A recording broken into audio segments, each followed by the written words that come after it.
Os 7 segredos do silêncio. Um escudo sistêmico para proteger sua energia, seus objetivos e seu legado.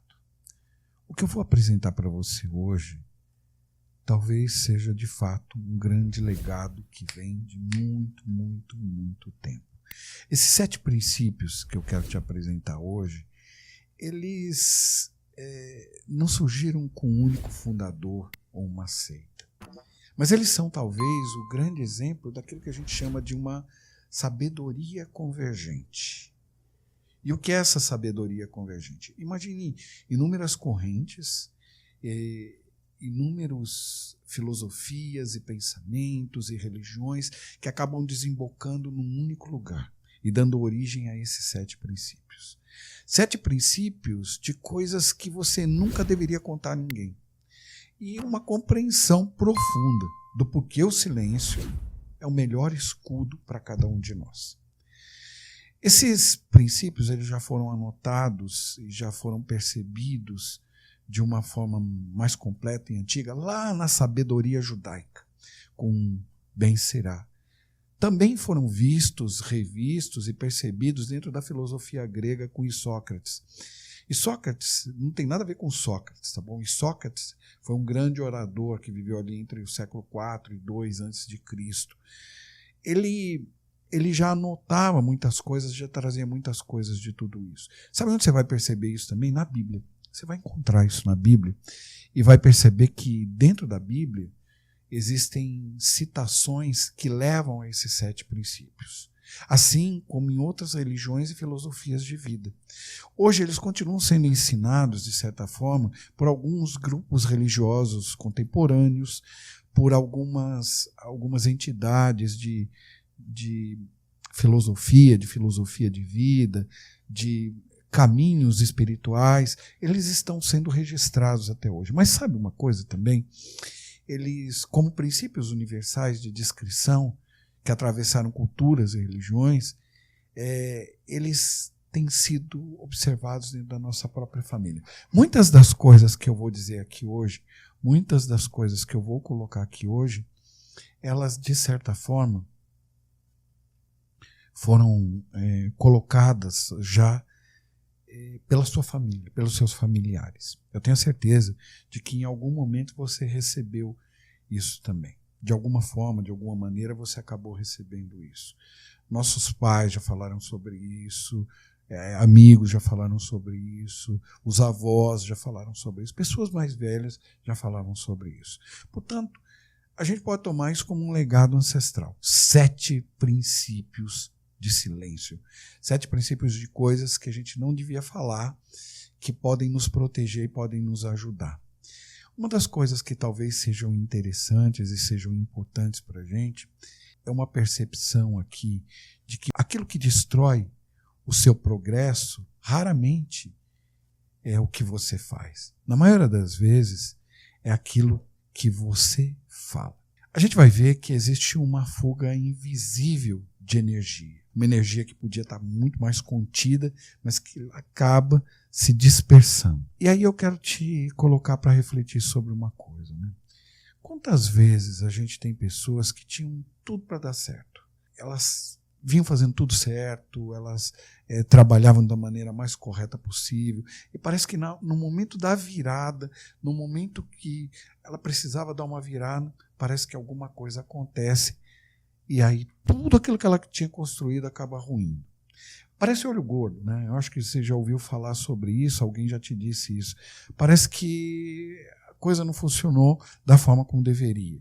Parece que não deu certo, não foi legal, não funcionou como deveria. Agora, a causa disso, né? Qual seria a causa disso? Talvez isso esteja ligado a algumas palavras prematuras, que acabam dissipando a energia necessária para a nossa ação. E a solução para isso, que é o silêncio. E o silêncio não é guardar segredos. Aqui tem uma coisa interessante e importante para te colocar. Esse silêncio que eu estou falando, não é que a gente vai ter que criar um segredo aqui dentro, porque a gente sabe que sistemicamente o segredo vai ter muito disso também, né? Mas é manter algo em sigilo. Então, quando a gente falar a palavra segredo aqui, é muito mais um sigilo do que qualquer outra coisa. Manter em sigilo significa não colocar para todos, refletir muito bem para quem eu vou colocar determinadas coisas, estabelecendo assim uma fronteira energética. Esse talvez seja um caminho legal para a gente entender que a gente pode estabelecer essa fronteira energética. O primeiro princípio, ele fala sobre dinheiro, o dinheiro da nossa vida. Então, neste primeiro princípio, a gente vai falar sobre o sigilo financeiro. Nunca revele a sua situação financeira, seja na abundância ou na escassez. Nunca coloque para ninguém qual é a sua situação financeira. Olha, eu estou colocando o gráfico aí para você para que a gente possa refletir sobre algo. O silêncio vai fazer com que as coisas se mantenham equilibradas, que as pessoas não tenham nem inveja nem pena, porque nenhum dos dois vai ser bom para a gente. Na inveja, o que vai acontecer? Ela desperta no outro, na nossa abundância, e quando isso causa inveja numa outra pessoa, isso desperta no outro uma falsa sensação de direito. É como se ele tivesse um direito sobre isso. E quando o outro sente pena da gente, na escassez, ele convida a gente a uma perda de respeito. Convida o outro, na verdade, a uma perda de respeito. Então, esse é um cuidado que a gente tem que ter para que a gente não caia na armadilha, nem da falsa sensação de direito, de que o outro acha que a gente está tendo mais do que deveria, e também que a gente não caia na escassez, porque isso vai convidar o outro a uma perda de respeito. Ele vai achar que, tendo um pouco mais do que a gente, ele pode ter mais direitos do que a gente. A gente vê isso na sociedade, o tempo todo a gente vê isso na sociedade. A regra prática diz... Antes eu gostaria de trazer o seguinte, né? Qual é a visão sistêmica que a gente pode ter aqui? Dentro da terapia sistêmica, o próprio Bert Hellinger tem uma frase muito interessante sobre isso. Na terapia sistêmica, o que a gente observa? A gente observa na terapia sistêmica essa questão da inveja, de querer ter aquilo que o outro tem, é uma necessidade de ocupar um lugar que não é seu dentro de um sistema. E essa necessidade de ocupar um lugar que não é seu dentro de um sistema faz com que o outro queira passar o outro para trás. Ou então ele cria essa sensação de inveja. Ele quer ter o que você tem, mas ele não quer pagar o preço que você pagou. Os estudos que você fez, as horas que você ficou acordado, o trabalho que você teve, as viagens que você executou, o quanto você levou para convencer alguém ou para estar com alguém do seu lado. Então, isso é uma coisa muito comum dentro desse processo. E a regra prática aqui, qual que é? A regra prática é a seguinte, ó. Fale sobre dinheiro apenas com quem precisa saber. Cônjuge, o contador, o seu mentor. Para o resto do mundo, não tem problema. Você diz que está indo tudo bem. Você diz, não, está tudo ok, está tudo tranquilo. Não é? Você não precisa dar detalhes da sua vida, nem se tem, nem se não tem. Então eu gostaria que você refletisse sobre isso e gostaria que você refletisse quantas vezes você quebrou esse seu sigilo financeiro e isso te trouxe um dissabor no futuro, ali na frente. Então aqui já é um ponto de reflexão para a gente. Depois disso, qual é o próximo que a gente vai ter? Tem uma coisa que é a chamada armadilha da dopamina. Isso aqui, esse segundo princípio, você já deve ter passado por ele. Você já deve ter vivido isso. Então, guarda o primeiro, vamos para o segundo aqui, porque você já deve ter vivido esse princípio da dopamina. Qual é o princípio, a armadilha da dopamina? Essa armadilha da dopamina é o seguinte, você acaba contando os seus planos, você traz os seus planos antes de algo acontecer, faz um anúncio precoce de todos eles. Olha nesse gráfico, por favor. Você faz um anúncio precoce de todos eles. E você tem um pico falso, porque eles não aconteceram ainda. Eles vão acontecer lá na frente. E você tem um tempo até a conclusão disso. Só que durante esse tempo que vai levar, a sua motivação acaba caindo. O que acontece é que você acaba consumindo a recompensa antes de fazer o trabalho. A dopamina, todos esses movimentos dopaminérgicos, a gente tem visto isso na internet hoje. As pessoas ficam ali, acessando o seu celular porque elas querem um pouquinho de dopamina, um pouquinho de dopamina. Essa química cerebral, ela faz com que as pessoas, ao falar prematuramente das suas coisas, ao colocar as coisas lá na frente, então fale só depois que tiver realizado, não fala antes, porque se você falar antes, você pode cair nessa armadilha. Então as pessoas, quando falam isso, elas começam a viver. Sabe aquele tesão que te dá? Você dá um tesão, só que é um tesão antes de viver aquilo que você deveria viver. E aí você vai perder essa motivação ao longo do tempo. E por isso talvez não consiga construir as coisas no tempo que você poderia ou da forma como você poderia. O terceiro princípio que eu gostaria de colocar para você. Você já ouviu dos seus pais, já deve ter visto isso acontecer dentro da sua casa, e ele também é fortíssimo para a gente. O íntimo e a intimidade. A gente deve manter. A intimidade é que gera vínculo. Eu sempre digo isso. Intimidade é que gera vínculo. Quanto mais intimidade a gente tem, mais vínculo a gente tem. Agora, o íntimo, o que o íntimo faz? O íntimo expõe. A intimidade gera o vínculo. O íntimo nos expõe. O íntimo, ele é reservado para aquelas pessoas que são íntimas de fato.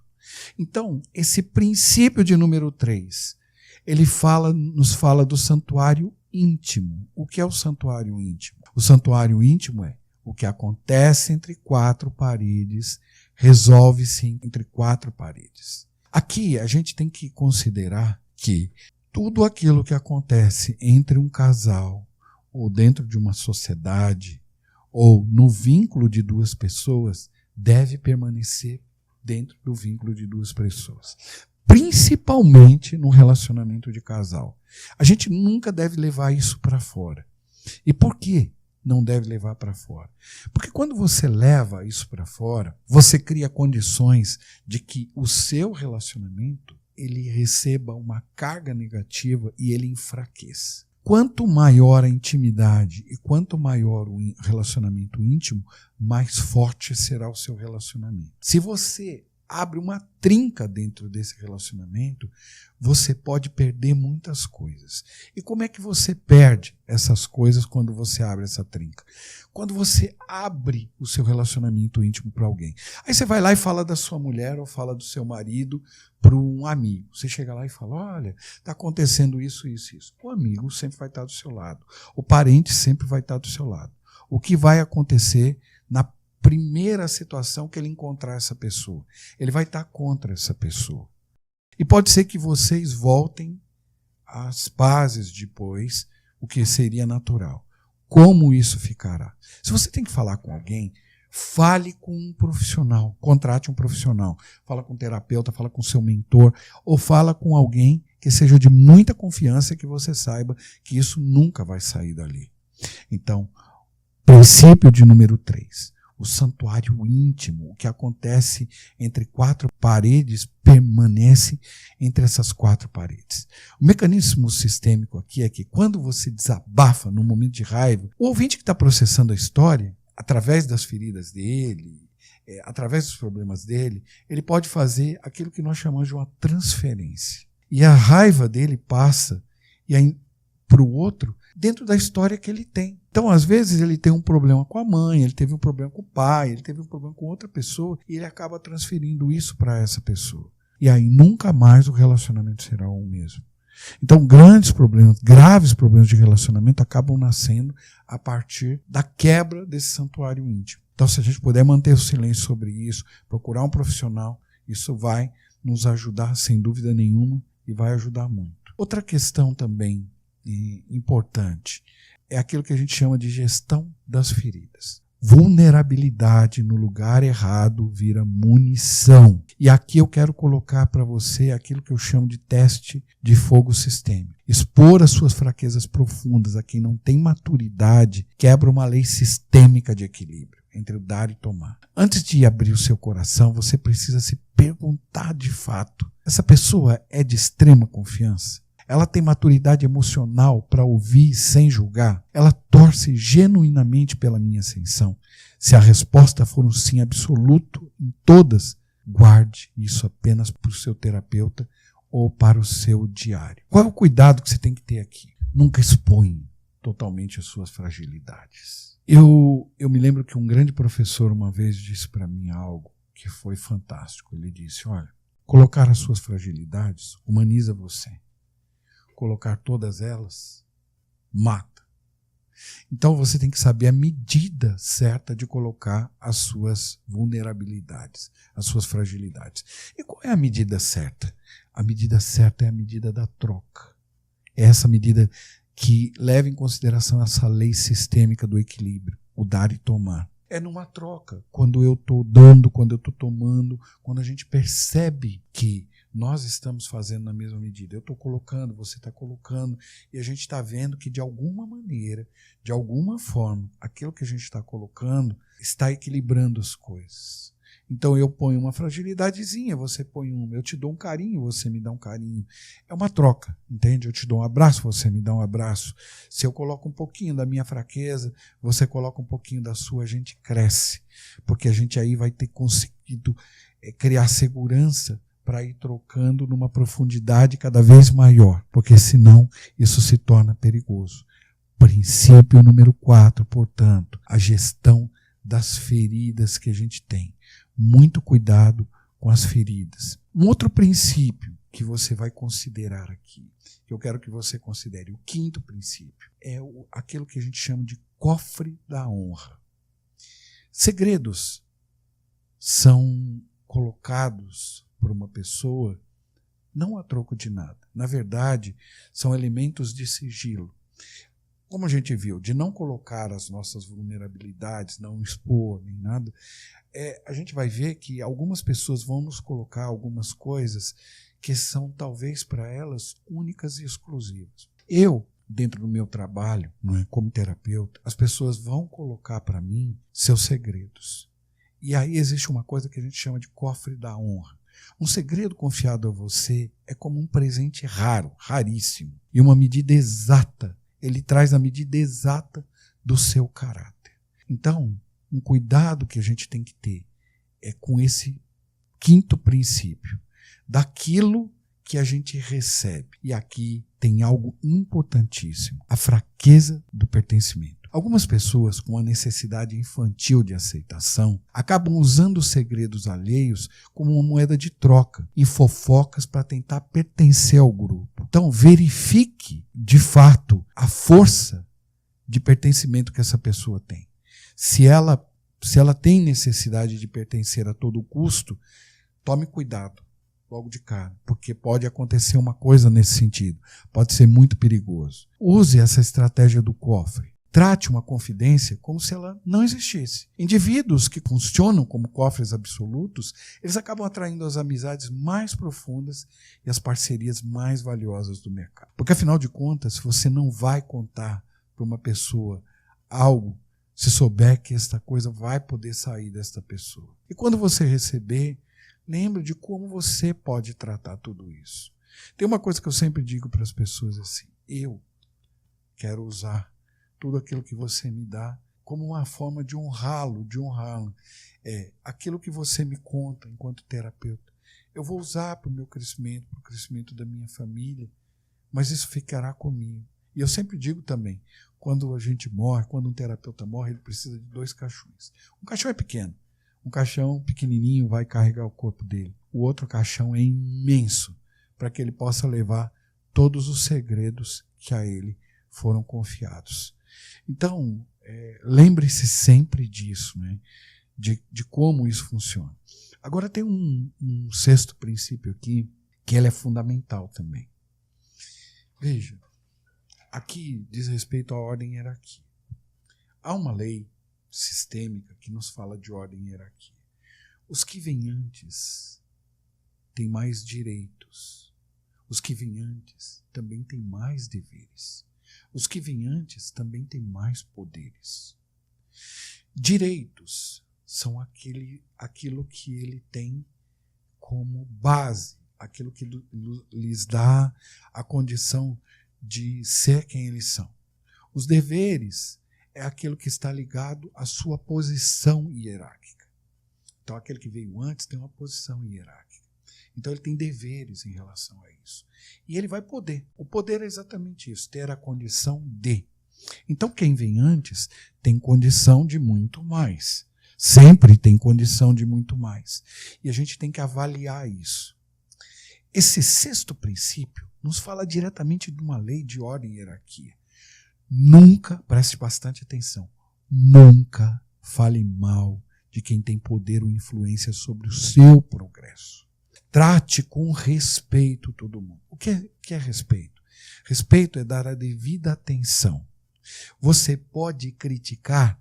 Sim, você pode criticar. Com muita consciência você deve saber isso. Deve saber que você pode e deve entender de como fazer isso, para que você não cometa uma transgressão. Porque se você transgride uma lei sistêmica, você paga um preço altíssimo por isso. Então, qual é o mecanismo sistêmico envolvido nisso? Dentro dessa lei, dentro deste princípio, de nunca falar mal de quem tem o poder ou influência sobre o seu progresso. A ordem natural dita que quem está acima possui uma carga imensa de responsabilidade. Criticar a autoridade coloca sua mente em um padrão de escassez, subverte a hierarquia e bloqueia o seu próprio fluxo de ascensão. A regra prática dentro disso, considerando essa lei, a regra prática é a seguinte: tem um problema? Resolva diretamente com a pessoa. Não tem poder para resolver? Fique em silêncio. Ficar em silêncio não significa que você está concordando com algo. Às vezes a gente vai aceitar algo sem concordar com algo. Para isso a gente vai precisar amadurecer muito. A gente vai precisar de muito amadurecimento. O alívio passageiro da crítica verbal muitas vezes custa o seu futuro energético. Você tem que tomar um cuidado enorme com isso para você não ser prejudicado ou prejudicado. Então lembre-se disso, né, de como você vai lidar com pessoas que estão acima de você. Aí tem um sétimo princípio. Qual é o sétimo princípio? Não anuncie a sua conquista antes da hora. Não anuncie a sua intenção de sair de algo antes do momento certo. Se você faz isso, você pode estar antecipando algo. Isso é muito parecido com algo que a gente já falou, mas aqui esse princípio é o princípio da falsa chegada, de quando você diz que já chegou, mas não chegou ainda. Então, do ponto A para o ponto B, da intenção para a concretização, você vai ter uma janela de vulnerabilidade. São interferências, retaliações, invejas, que você vai ter que vencer no meio do caminho. Para sair do ponto A e ir até o ponto B, você vai precisar de muitos movimentos. Às vezes você canta a vitória antes de chegar no ponto B, e aí você pode perder tudo no meio do caminho. Pode colocar tudo a perder. O risco da transição. Projetos e transições em andamento são energeticamente frágeis. Você tem que entender que existe essa fragilidade. E como eles são energeticamente frágeis, anunciar que vai deixar o emprego ou comprar uma casa antes da assinatura acaba atraindo forças externas disruptivas. Então, às vezes, é melhor manter isso em sigilo. Mantenha entre você, mantenha entre a pessoa que está do seu lado. Se você tiver que conversar com alguém, conversa com o seu mentor, conversa com o seu terapeuta, como eu já disse, conversa com a sua esposa, conversa com o seu marido, troca com essas pessoas. Depois, no final, quando tiver tudo certo, aí você chega lá e coloca. Então, entre em silêncio e saia em silêncio. Não use a ameaça da partida com a moeda de troca, entende? Celebra apenas quando o ouro estiver no cofre. Antes disso, não adianta você fazer esse movimento, porque senão você pode perder todas as coisas. Não é? Você pode perder tudo aquilo que você criou. E aqui tem uma seleção também que eu acho que é interessante, que é aquilo que eu chamo de matriz de confiança, que é quem ouve e o que ouve. Existe o público lá fora, o círculo íntimo e aquilo que a gente chama de cofre absoluto. Como é que funciona essa matriz. Essa matriz funciona da seguinte maneira. Para o público, o que você vai colocar? As vitórias que você já consolidou. Amenidades, apoio genérico. O que eles nunca devem ouvir?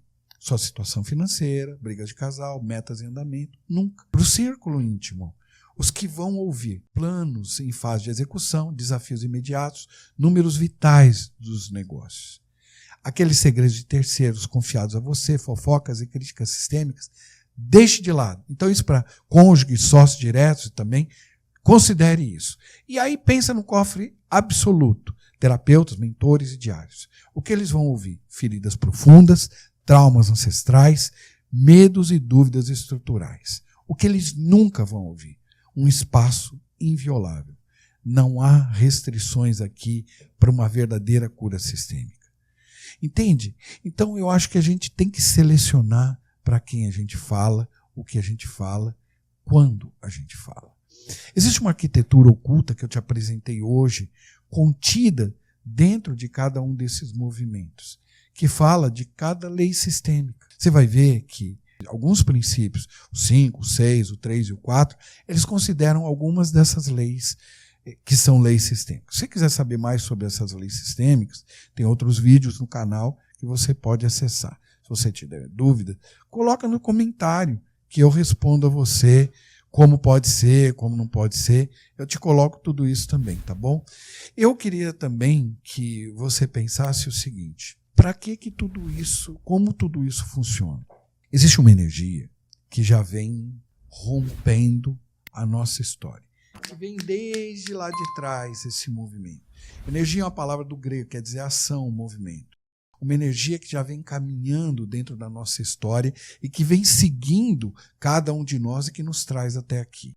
Essa energia já passou pela nossa família, já passou por cada um de nós e vai passar e vai atravessar gerações como vem atravessando. Ela é canalizada pelas dinâmicas da sua família, sempre. Falar demais dissipa esse movimento ancestral, enquanto o silêncio concentra essa força, transformando o potencial bruto em uma ação focada e imparável. Então eu quero que você se lembre sempre disso, né? de como você pode utilizar isso. Isso que eu te apresentei hoje não são truques que eu estou te colocando, entende? Não é um truque de produtividade, nem um mecanismo de proteção geracional. Quando eu falo desse silêncio, é como uma herança de proteção. É uma sabedoria que provavelmente está na sua família. Um avô, uma mãe, como eu te falei, um tio, já tentou transmitir isso através de conselhos que você talvez nem estivesse pronto para ouvir. Então você já deve ter recebido isso em algum momento. Certamente que você já recebeu isso. E eu quero te deixar uma frase que, para mim, ela faz muito sentido. Quem guarda a boca, guarda a vida. O silêncio não é ausência, é um escudo sistêmico. Isso é que é um silêncio. Mas um silêncio consciente. A consciência de quem sabe aquilo que fala, quando fala, como fala, porque fala, para quem fala. E é tudo isso que a gente tem que pensar no dia de hoje. E eu quero que você leve tudo isso também. E, ao levar tudo isso, lembra de assinar o canal, clicar no sininho para receber as novas atualizações.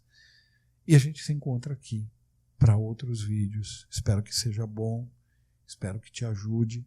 E tem alguns links que eu estou deixando aí nos comentários para você. Entra para você saber mais. A gente se vê. Valeu. Até mais.